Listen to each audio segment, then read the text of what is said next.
For over 100 years, Britain's mentally ill were hidden from society in vast Victorian asylums. Those who were locked away have left their own testimony. I remember getting the first glimpse of the hospital. It's a big looming place with a clock tower and that, and I remember then thinking, oh my goodness, what am I letting myself in for? In the last decades of the asylums, psychiatrists tried to cure as well as care for patients. Some of their attempts were barbaric. It was a disaster. They made a hole in the skull, it went into the brain, and it waggled it a bit, and that was it. This was a time when treatment was undergoing a revolution. Some patients felt science was being pushed too far.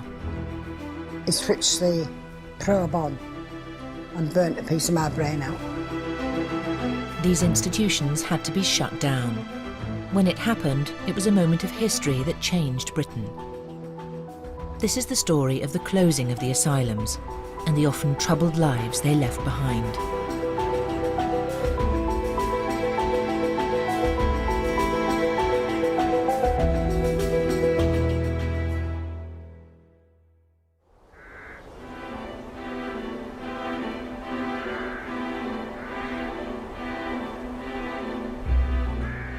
Hyroids in Yorkshire was typical of the great asylums.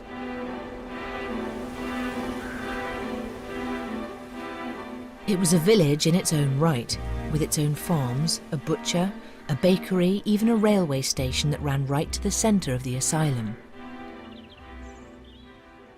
At its height, it held over 2,500 patients.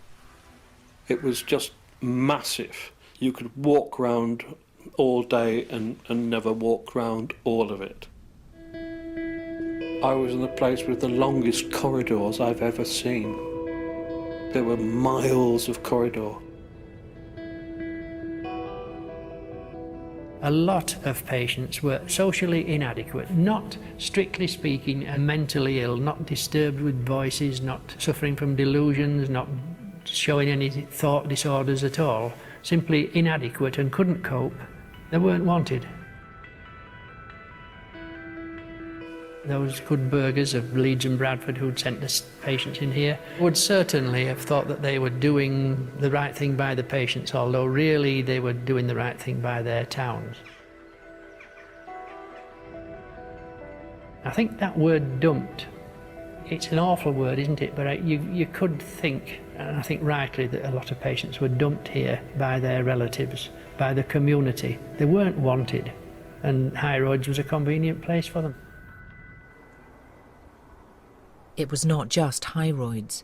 Many of Britain's asylums contained patients who had been locked up for no clear psychiatric reason. People got admitted on all sorts of dubious grounds that didn't really have anything directly to do with their mental states. Their families had abandoned them and there was no one to support them outside the institutions, even in the 1950s. Some patients ended up in the asylums for a very long time.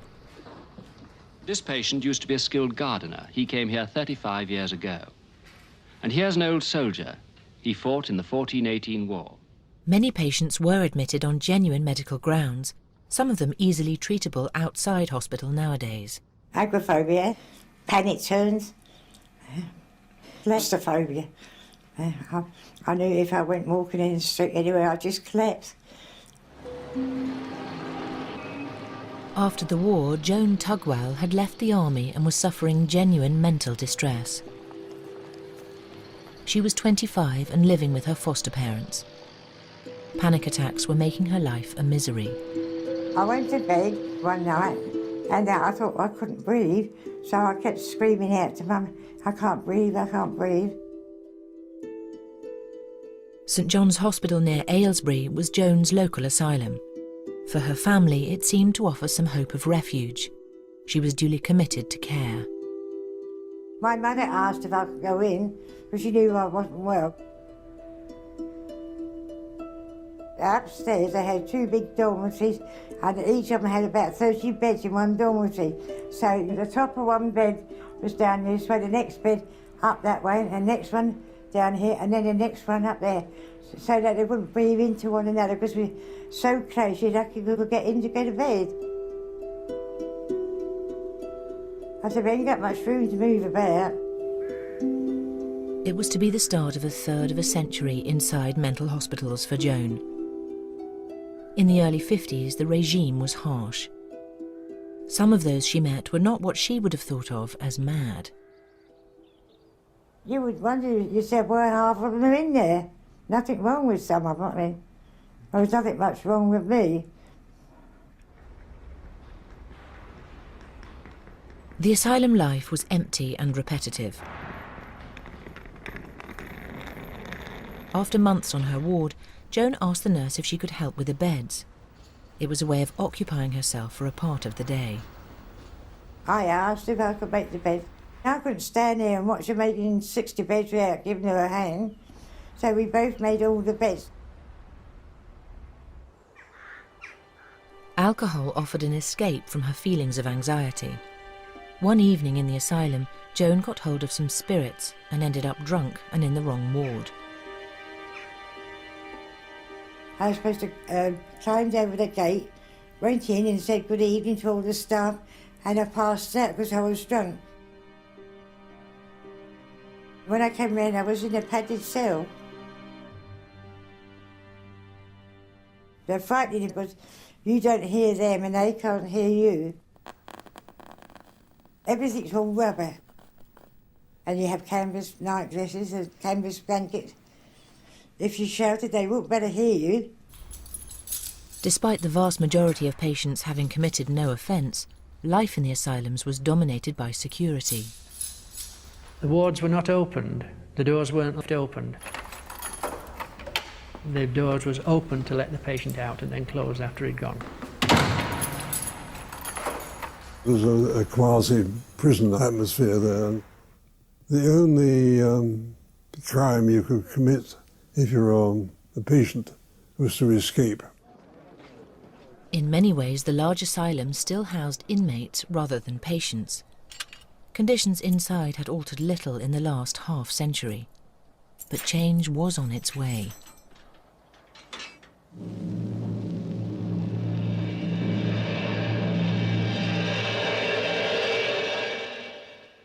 This leaflet is coming through your letterbox one day soon. Read it carefully. When the Labour government created the National Health Service in 1948, mental institutions were entirely separate from general hospitals. Before the NHS was created, there was some debate as to whether or not the asylums and psychiatry would be included in the National Health Service, and it was decided finally that it would be included. And by including it, I think it did help to bring the systems together. Hospitals and specialist services, medicines, drugs... It was the parting of ways with the old poor law ideology. Notionally, the mental patient was being embraced by the NHS ethos, the whole idea of equality of membership. While medical science had advanced rapidly in the years before the creation of the NHS, therapy for mental illness was still very limited. But now psychiatrists began to experiment with new ideas and new treatments. You get an increasing view that mental illness is really the same as other physical illnesses and can be treated using the same sort of means, using physical interventions that work on the body. One of these relatively new treatments was the controversial electroconvulsive therapy, or ECT. It meant passing an electrical current through the brain to induce a seizure. It seemed to ease the symptoms of severe depression in some patients, though psychiatrists could not explain how it worked. We put the wires here and here, and then we switch on, and then you'll go into a fit, have an epileptic fit. Whole ECT units were set up so that patients could be treated in large numbers. Until the early 1950s, the procedure was carried out largely without anaesthetic. A member of staff would lean heavily on the knees, another one at the ankles, and one at each side holding the shoulders down, and the consultant applied an electrical charge through the brain. The patient, of course, jerked very, very violently. That's why we were holding him down, because it had been known that this procedure could cause fractures and had caused fractures. Despite appearances, ECT was regarded as a step forward. It seemed to offer some patients a real hope of improvement. Here, insulin doses are being prepared and checked. Another of these so-called shock treatments was insulin therapy, where doctors induced a coma by injecting large doses of insulin into the body. Insulin coma treatment, to give it its full title, offers the greatest likelihood of relief and cure for some patients whose illness is of a deep-seated nature.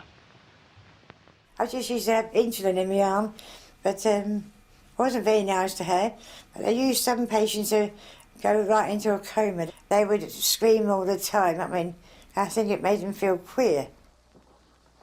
It would burn up all the sugar in their body and drop their blood sugar level very, very low, and they would go into coma. And that was supposed to be beneficial in some way to the brain. In this condition, the mind has a chance to be completely relaxed, and the functions of the brain have the opportunity of, as it were, setting out on a new path when consciousness returns. Physical treatments like this advance the image of psychiatry as a fast-developing scientific branch of medicine. In reality, insulin proved a harmful medical failure. 44 people were killed from its effects during this period. Made me bad. It gave me a fit, and they had to tell you, we can't give you any more insulin because it's affecting you. It's made you have a fit. But one form of treatment was more drastic than all the others: the lobotomy. Some psychiatrists believe that by removing sections of the brain itself, certain serious mental disorders could be permanently treated. At least 15,000 of these operations, known as prefrontal leucotomies, were performed in Britain. It was a disaster. There was a blind operation. They made a hole in the skull over which the so-called probe went into the brain, and it waggled it a bit, and that was it. There was no, until much, much later, any attempt to refine exactly where the cut was made. There was lots of patients walking around with 2 holes on either side of their forehead that you could see the actual dint where the skull had been trepanned away and an instrument had been put in. One wonders if it'd been better if they'd been left alone. I had the misfortune to have recommended, in all, 16 of them, 16 patients who had the operation, and it was of no benefit whatsoever to any one of them, and some of them had the tragedy of personality change. Towards the end of the 1950s, this crude form of prefrontal leucotomy was phased out.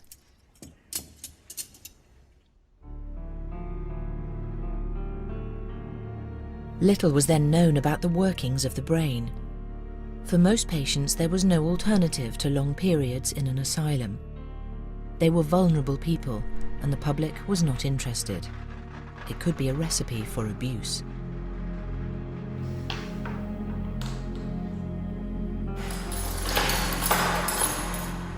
Derek McCarthy began his career as a psychiatric nurse in 1957 at St Nicholas Hospital near Newcastle. He was shocked by the treatment routinely handed out to long-stay patients. The first time was on the first day, on the first ward that I worked on, when the charge nurse that was showing me round smacked an little old blind man across the back of the head so fiercely that he flew across the room and hit the wall. I was very shocked because the charge nurse had been quite nice to me when I came on the ward. And I was a bit lost for words, and he said, don't you know if you live among shit, you become shit? This kind of brutality was considered almost inevitable for some of the categories of the mentally ill. On the ward for difficult patients, Derek's colleagues called this tough approach thump therapy. The patient had been acting rather histrionically, sliding off his chair onto the floor, and this was during the unofficial staff rest time at dinner time. Eventually, the charge nurse of the ward got sick of this and disappeared into the toilet area. He came out with an enamel bucket full of cold water and threw it all over the patient in the day room, everyone to see, and then ran the bucket over the top of the patient's head. And within a few seconds, the patient had slid back on the floor again. So he called a staff nurse, and they dragged him by his collar across the floor into the bathroom area. They later shouted for me, and I went in, and they were holding him under the water in the bath, bringing him up and then pushing him under again. When they stopped, Derek had to dry the patient off. I went to the charge nurse who was then in the office and said, "He's completely dried down. I put new clothes on him. Can I have the key to get the socks and the shoes out?" And he said to me, "What do you think this is? Butlins? Send him out as he is." There was no evidence of this kind of treatment at Hyroids, but investigations in subsequent decades revealed persistent abuse at other asylums. I'm convinced it was endemic, and in fact inquiries later on proved that the same things were going on in other male sides of mental illness hospitals right throughout the country. By the mid-1950s, almost half the new NHS's beds were given over to mental illness or mental disability, and the cost was mounting. Hope came from the laboratories of scientists working on a new generation of drugs.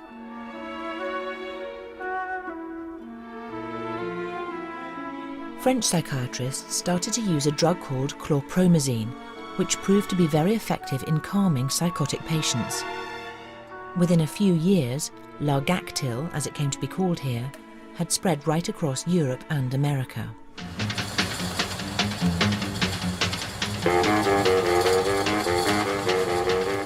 It was the first in a new range of drugs now pouring out that were to revolutionise the way mental illness could be treated. These drugs promised the end of the locked doors and iron bars, and ultimately the end of the asylum system itself.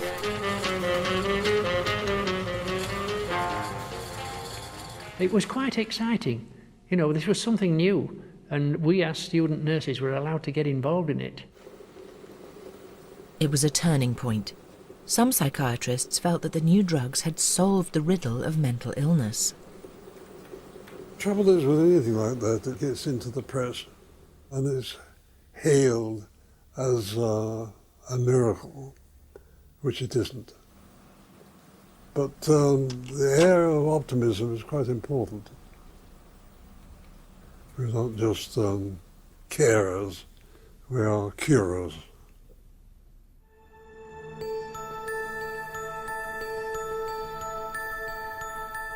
The new spirit of optimism was felt keenly at Hyroids.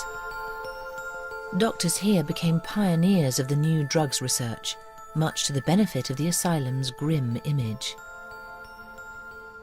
It had a pretty formidable reputation, you know, in the sense that it was run in some respects like a prison. And there was a keen desire in the early 50s to change its image for the better. Dr. Roy Hullin started his career as a biochemist. He was invited to Hyroids and given his own staff to research the effect of the drug lithium on the brain chemistry of patients. I wanted to do biochemical work on patients, on the manic depressive patients on whom I'd got some useful results. The idea was to do a balance of what went into the patient and measure what came out. Dr. Hullin's research proved a vital step in establishing lithium as one of the most prominent new drugs. It is still widely used today as a treatment.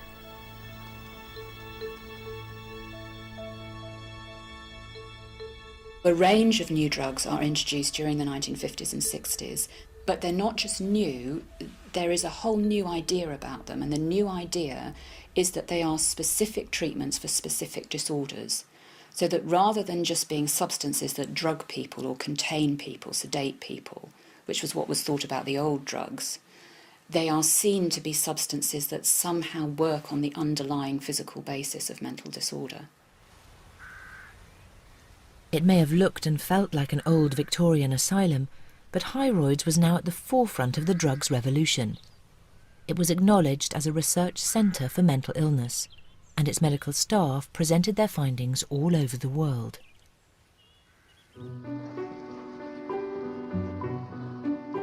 The new wonder drugs created hope for the future.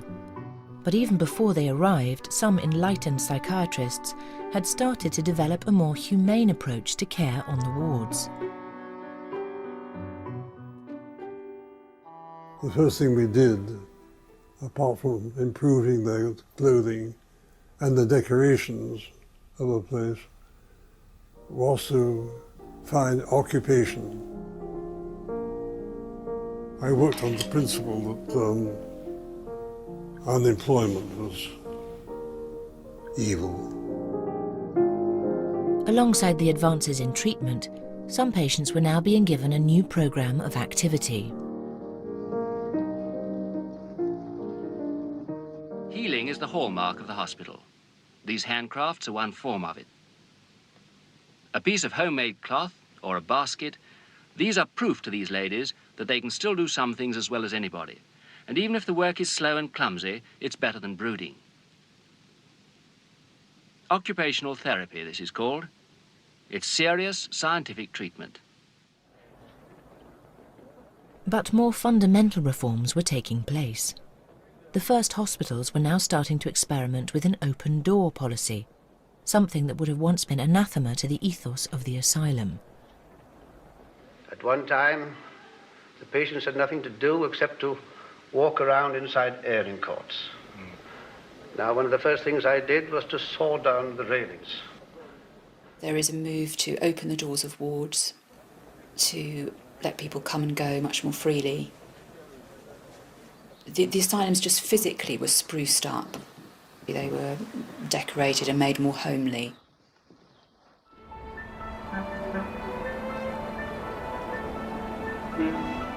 In the mid-1950s, there were over 150,000 patients in mental hospitals, more than at any time in their history. Politicians from all parties agreed that the asylum regime was very expensive. Its morality was now also being questioned. In 1959, the Conservative government passed a radical new Act of Parliament that introduced a more compassionate approach to the treatment of the mentally ill. Perhaps one of our greatest reforms is in the new Mental Health Act, which interprets in modern terms the new approach to mental sickness, so that it is no longer an illness with a stigma, but one which should be treated with the same sympathy and understanding as any other physical disability. The nation's conscience had been pricked. Britain was coming face to face with its asylums, which had quarantined the mentally ill from society for over 100 years. You had to justify not locking the doors, but why you were locking the doors. It wasn't accepted that you simply lock them, that's what you'd always done. Why are you locking them? Why do these patients have to be locked in? The 1959 Act represented the final break with the Victorian period. It was the turning point because it recognised for the first time that the mental hospital in the future was not necessarily going to be the main locus of care for people with mental health problems. The impetus for change was gaining strength. But it took a maverick politician to grasp the vision of a nation without asylums. Enoch Powell shared the sense that the old mental institutions were shameful relics of the past. In a prophetic speech in 1961, he made a dramatic pledge to tear them down. Now look and see what are the implications of these bold words. they imply nothing less than the elimination of by far the greater part of this country's mental hospitals as they exist today. It was a call to arms, and Powell was under no illusions about the strength of the likely opposition to his plans. There they stand, isolated, majestic, imperious, brooded over by the gigantic water tower and chimney combined, rising unmistakable and daunting out of the countryside, the asylums which our forefathers built with such immense solidity to express the notions of their day. Do not for a moment underestimate their powers of resistance to our assault.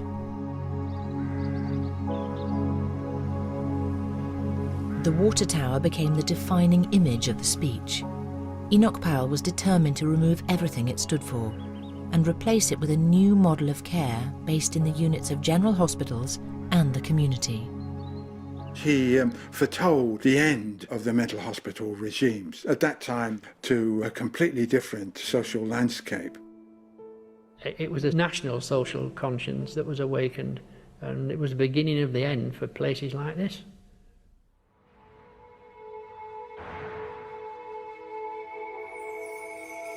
Enoch Powell had drawn up a bold new plan for mental health outside the asylums. But as he predicted, it had little immediate impact on the echoing wards and endless corridors of Britain's existing mental hospitals. Here, altering the brain's chemical balance remained the focus.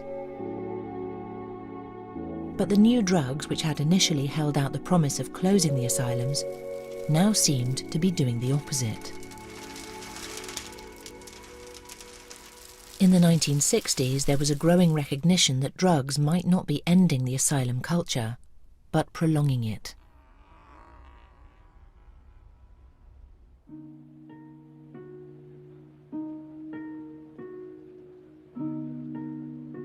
A BBC documentary in 1969 found that conditions within mental hospitals were still disturbing.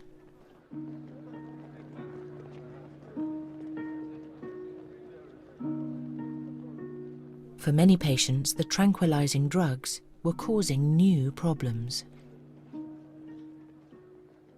They are basically sedative drugs, but they produce a very special sort of sedation, which is a bit like having Parkinson's disease, so that not only do they sedate you, but they make you physically rigid, and they physically slow you up, and they mentally slow you up. To me, it was like the system came down on me so heavily, straight away.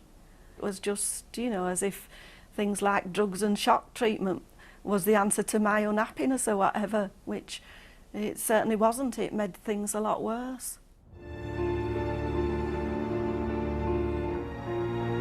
Jean Davison was brought up in a working-class district of Bradford at the end of the 50s.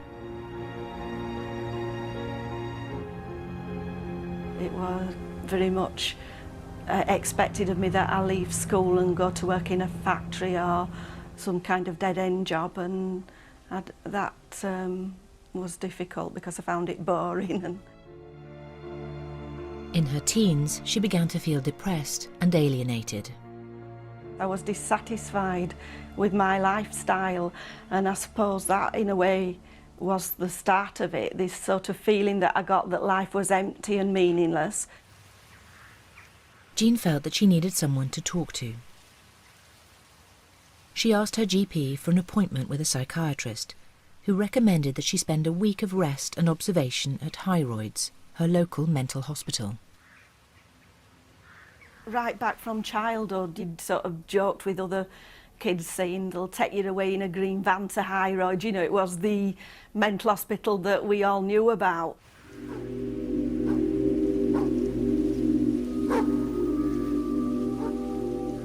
What stands out in my mind was walking up the drive and getting the first glimpse of the hospital in the sort of fading light. I think that made it look maybe more gothic or whatever, this big looming place with a clock tower and that. And I remember then thinking, oh my goodness, what am I letting myself in for? Jean arrived on a ward when medical confidence in the positive effects of drugs was at its height. The morning after she arrived, she was given her first taste of Largactil. No wonder it knocked me out and made me drowsy, because that's what Largactil does. It's a really strong, what they call antipsychotic drug.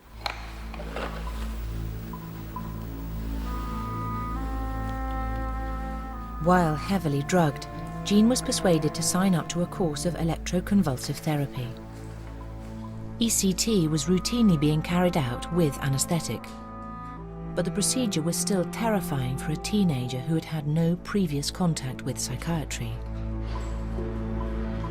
You can't have any breakfast that morning, and a small ambulance comes and picks up other patients on the way and took me to another part of the building where they give ECT. We were given an injection in his arm that's to dry your mouth, apparently, and stops you swallowing your tongue, as one nurse says, when you're having a fit. I was scared, yeah. I mean, I'm even scared of just having an anaesthetic full stop, never mind the thought of electric shocks going into your brain. They came round with a hot water bottle and we'd put it on the back of our hands to make the veins stand out for the anaesthetic injection.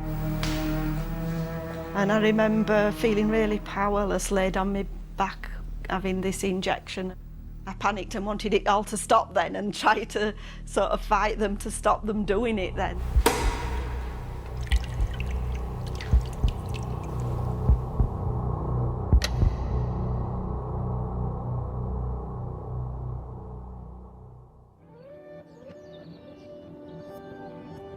And then the next thing I remember is waking up being really confused. I feel really disorientated. It's like everything's familiar but not quite right somehow. And the worst thing though I found was we told that there might be temporary effects like that, but I thought, what if it's doing some permanent damage to my brain? That was horrible. What was initially supposed to be a week of observation for Jean became a stay of several months on an inpatient ward at Hyroids. This turned into 5 years as a day patient. By the end, Jean felt that the hospital itself had become part of the problem, not the solution. I felt I'd just got sucked into going along with their norms or whatever, you know, and it's strange really. It's like a different world that you soon starts becoming a part of your world in a way. Jean felt that ECT and the drugs were actually contributing to her depression, so she began secretly cutting back on her dosage against the advice of Hyroid staff. It was an act of rebellion with positive effects. As I gradually cut down, I gradually got much, much better. All this drowsiness, depression, lack of interest, the less drugs I were on, the more that started lifting. The change was amazing. Without the drugs, I'd almost forgotten what it felt like to be awake and alive again. That was lovely. That was marvellous. Jean's resistance to her psychiatrists was part of a wider phenomenon. To many patients, doctors now seemed over-reliant on pills, the new tools of their trade. They saw drugs being used as blunt instruments in a way that was out of step with the spirit of the time.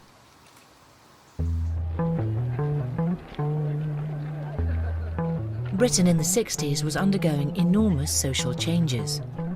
There was a new freedom to break down barriers and challenge orthodoxy. The drive to close the asylums captured this rebellious mood. Mental hospitals were just another battleground in a power struggle with the establishment. There are obviously a whole raft of civil libertarian movements that get going. Ideas about what mental illness really is and how it should be treated become ideas of broad social interest. At the forefront of this radical new thinking was the controversial psychiatrist R.D. Laing. His books and speeches outlined a new approach to treatment in which the patient, not the doctor, knew best. But they wish I wouldn't blow the gaff and shoot my mouth off on television and to the public at large. And this is exactly what I think that any of us who have got dissent within our particular professions ought to do. His books and ideas caused a sensation.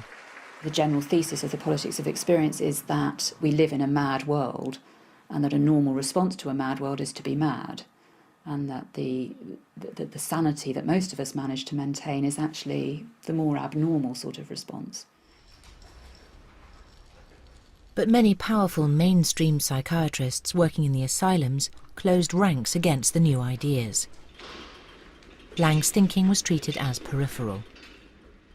Meanwhile, some doctors were seeking progress along experimental lines, particularly in surgery. Find your eyelids getting rather heavy. In a minute you'll go off to sleep, okay? Psychiatrists at Hyroids were so confident about one pioneering form of brain operation that they gave permission for a documentary crew to film it being carried out on one of their patients. The documentary focused on Maggie Chapman, who had been admitted to Hyroids several times as a patient during the early 70s. No more tablets, Margaret. Oh, I don't have this one at dinner time, love. Where's my agitation tablet? Which is your agitation tablet? That big white one. Yours have been reduced a bit. All right. Maggie was a 42-year-old housewife with 5 children. She was struggling to cope and was prone to violent outbursts. Jelly tops.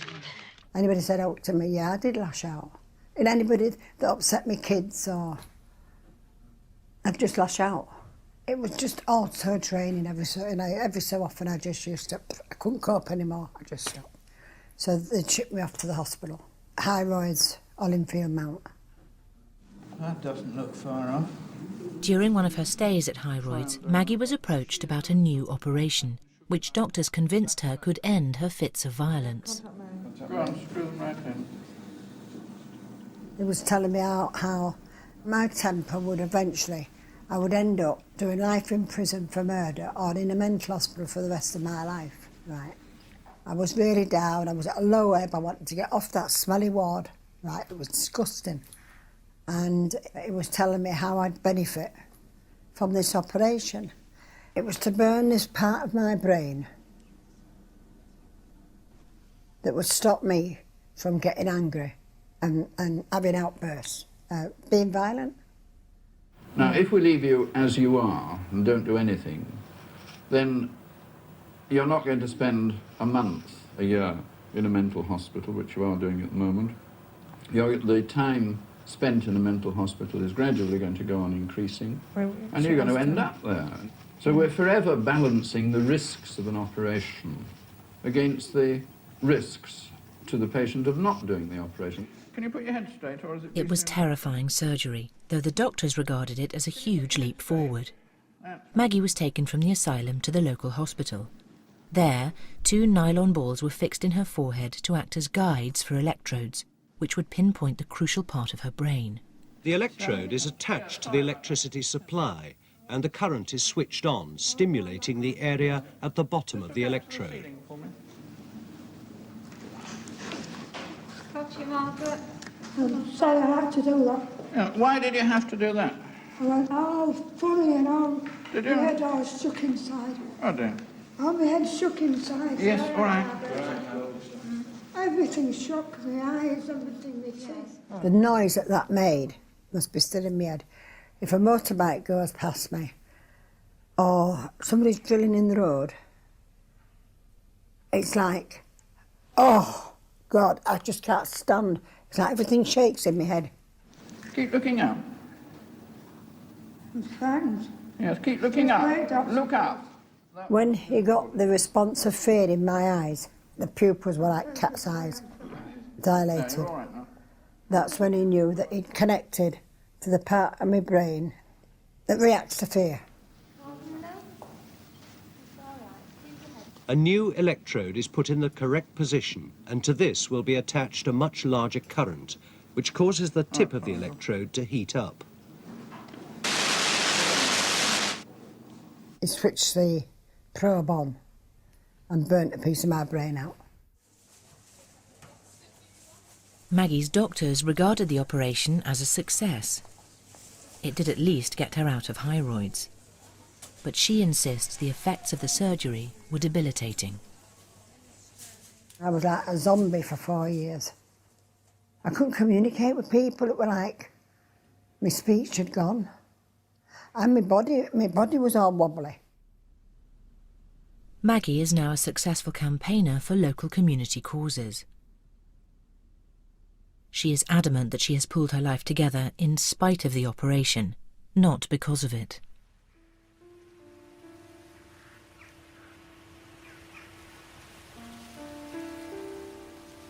Her experimental treatment is now a piece of surgical history. Maggie still bitterly regrets what was done to her and how she was persuaded to consent to it. I don't think I needed that treatment. And I look at it this way, right, that there was more violence inflicted on me than I ever inflicted on anybody. That was GBH, what they did to my brain. I'll never forgive them for it.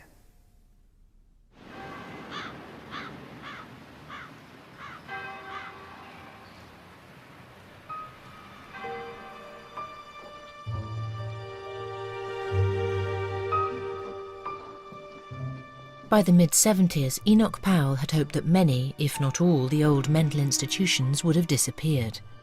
But not a single asylum had closed. Britain had entered a recession, bringing drastic cuts in health spending.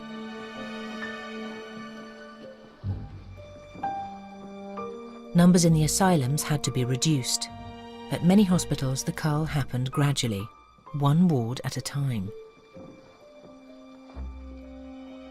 It started in the early 70s when a ward would be shut down.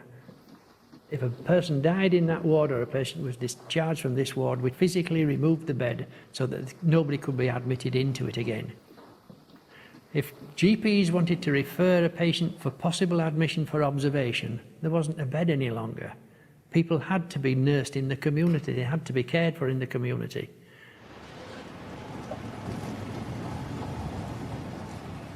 Throughout the 1970s, almost every asylum in Britain remained open. But as individual wards shut down, many former patients were tipped onto the streets to cope with life outside. In the early 1980s, the BBC's Brass Tacks programme found that it was left to charities like the Salvation Army to pick up the pieces.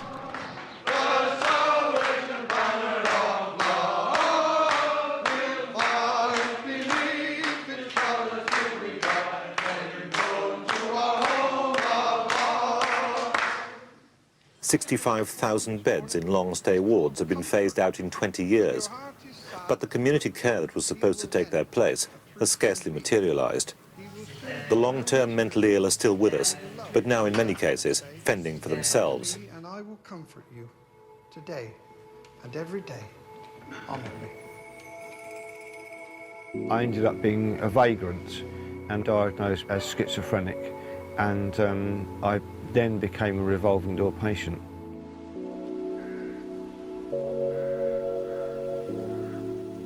Hellingley Hospital in Sussex was home to Andrew Voice at various points in the 70s. He had had a nervous breakdown when he was 23 and ended up being committed, then discharged several times in a row. I was never got right by the old asylum regimes. They would give me medication by injection. I found that I got a side effect called akathisia, and I would be extremely restless but sedated at the same time for a week, day and night, after that injection. It was an unbearable experience for Andrew, and he was as anxious to avoid the painful symptoms as the asylum was to move him on. Like many others, he was a victim of a diminishing number of long-stay beds. I would get paranoid, I would be living rough, I wouldn't be looking after myself, I'd be neglecting myself, and I would get returned to the asylum, usually by the police. And that was the nature of my revolving door life. And when I got back into the asylum again, they would stop me on injections again. And they did this about 12 times between about 1975 and about 1990. Beyond the asylum walls, many patients found there was little organised care and no hope of a secure life.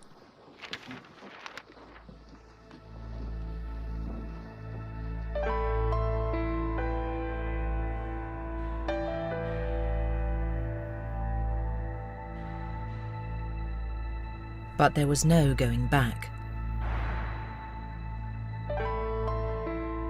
In the 1980s, the asylums finally began to close. By 1990, 100,000 patients had been discharged into wider society. History is taking its revenge on the institutions. The mental hospital is becoming extinct. Shifting their patients en masse into the community and shutting their gates forever.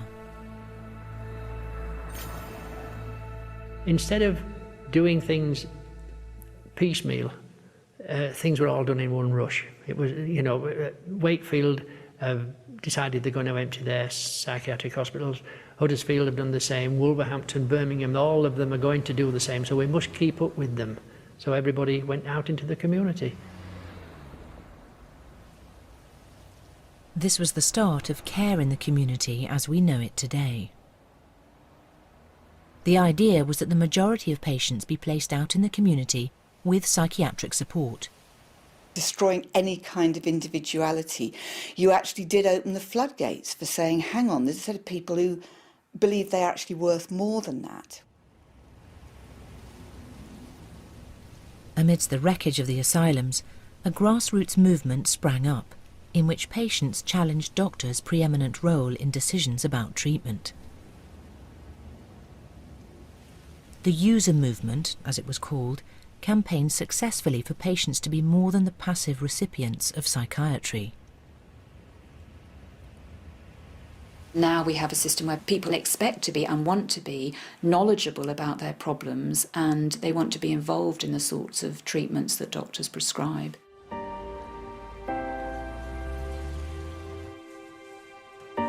Joan Tugwell, who was first admitted into a mental hospital in 1953 because of her panic attacks, was now released into the outside world. She had been in one asylum or another for a third of a century.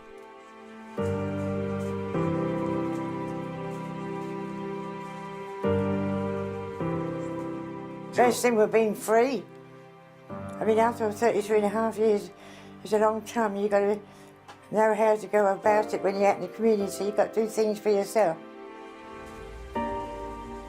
Joan's transition to the outside world was filmed by her local health service to show the challenges of care in the community. Long-term patients had to get used to a life in which decades-old daily routines were left behind. The reality wasn't all Joan had hoped for. When they put me out in the community, I had no bulbs. No bulbs, no light. I had no carpet. I had nothing to cook on. I had nothing to put in the fridge. I had no money, and I was in debt. And that's how they left me with hardly anything.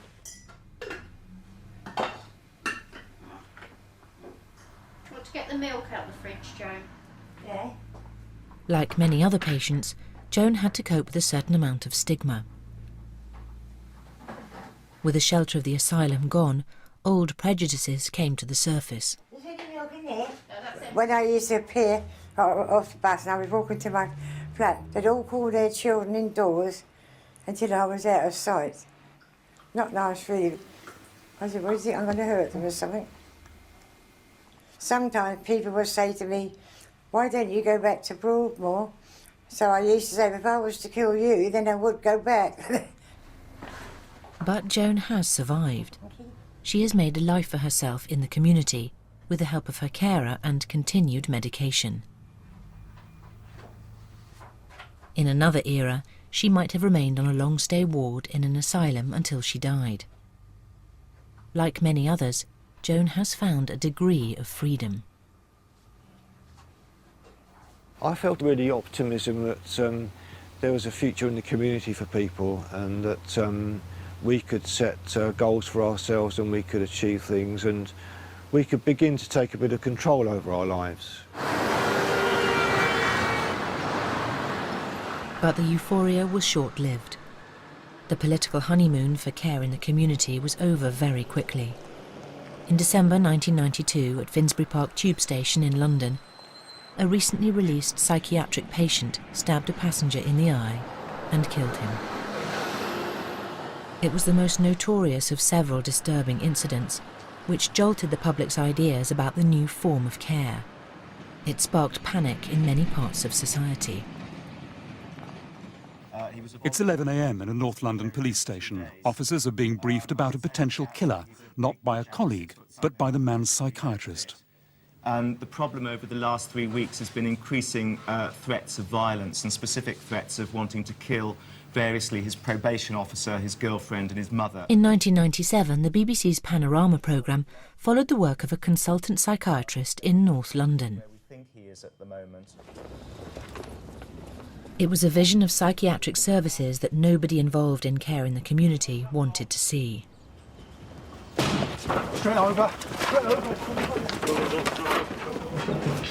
Both psychiatrists and police judge overwhelming force is necessary.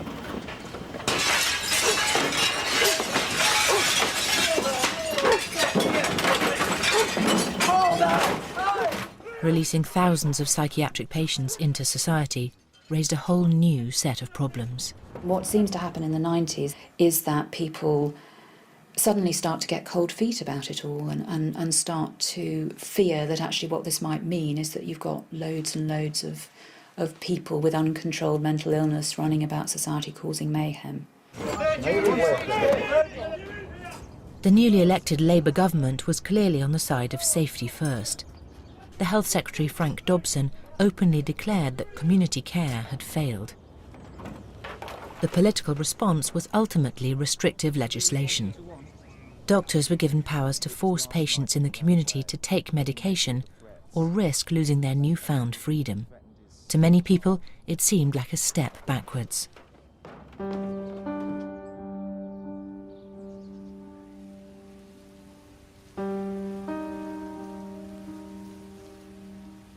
Hyroids was finally closed in 2003.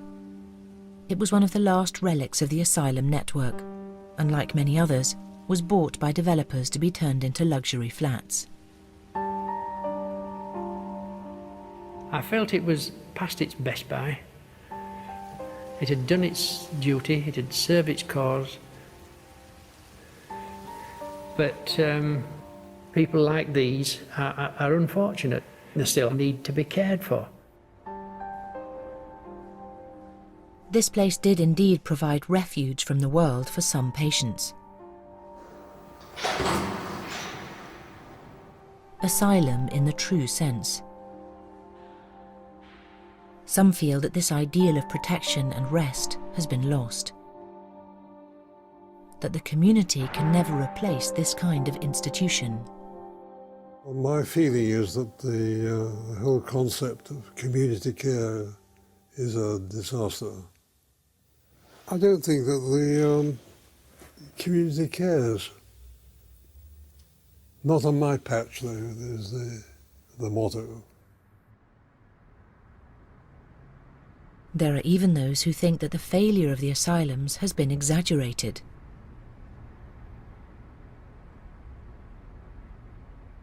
But few people have time for nostalgia.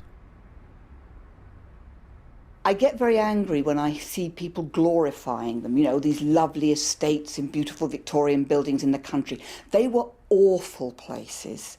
They were demeaning, devaluing places. I know of no one who would love to go back to a 40-bedded dormitory and their bed and their locker and their Gideon's Bible and the shared clothes. Britain's asylums are now closed forever. These were once extraordinary places, home to more than 150,000 people at their height. But they had outlived the ideals of their Victorian architects and too often had become dustbins of humanity. What they leave behind are the lives they transformed. I do realise that although I was in the system 5 years, which seems an awfully long time, for other patients 5 years can turn into 50, 60 years or whatever. And in that sense, I can see that I was one of the lucky ones. I suppose I always feel angry about it, but I just don't let it get in my way. I can't, can I? I've got to get on with my life, haven't I? If I started dwelling on feeling anger all the time, my life wouldn't be worth living, would it?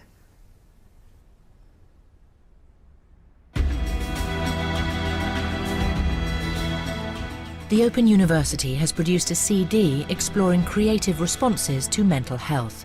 For your free copy, go to bbc.co.uk/headroom or call 0845 366 8015.